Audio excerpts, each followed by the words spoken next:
Kayo'y nakikinig sa Target On Air. Target On Air.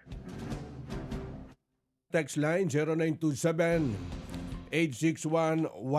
Ako, marami po nagtatanong, sabi nila. At paano po ba kami makakalapit at makakahingi po ng tulong? Meron po kaming satellite office dyan po sa Rizal Province. Dyan po sa Barangay Dolores sa Taytay, Rizal.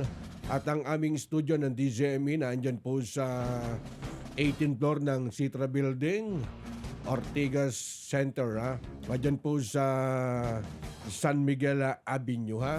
Pag po may hihingi po kayo ng tulong at lalapit po sa programa po namin. Eto, sabi ho na isang texter natin mula ho dyan sa Lipa City, Batangas. Sana makarating po sa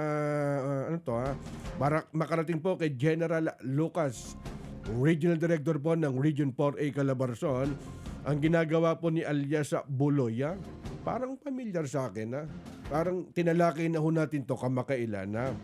Si alias Buloy, siya daw po yung may hawak po ng mga illegal po na terminal.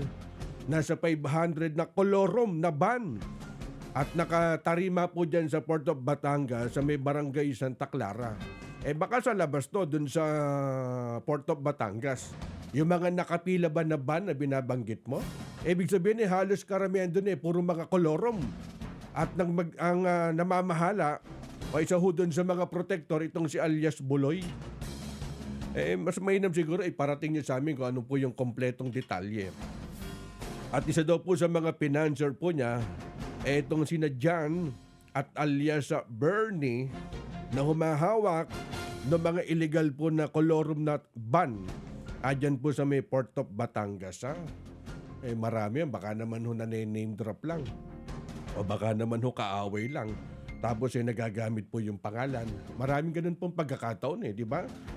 Siguro mas mainam maiparating na rin po namin kay General Lucas. Napakasipag po ng mama Lalo na ho yun dun sa bagong Provincial Director po ng Batangas na si Police Colonel Jacinto Jack Malinaw. Sa lawak po ng intelligence po nila, lahat nga po ng illegal po na bukis, totally ipinahinto. Yung mga illegal po na paihe, lahat sa buong Batangas. Bakit ka mo?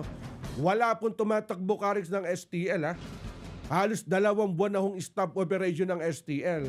Paano ho sila makakapag-kubransa, makakapagpataya ng STL? Saan po sila kukuha po ng draw? Itatawid po dun sa Quezon.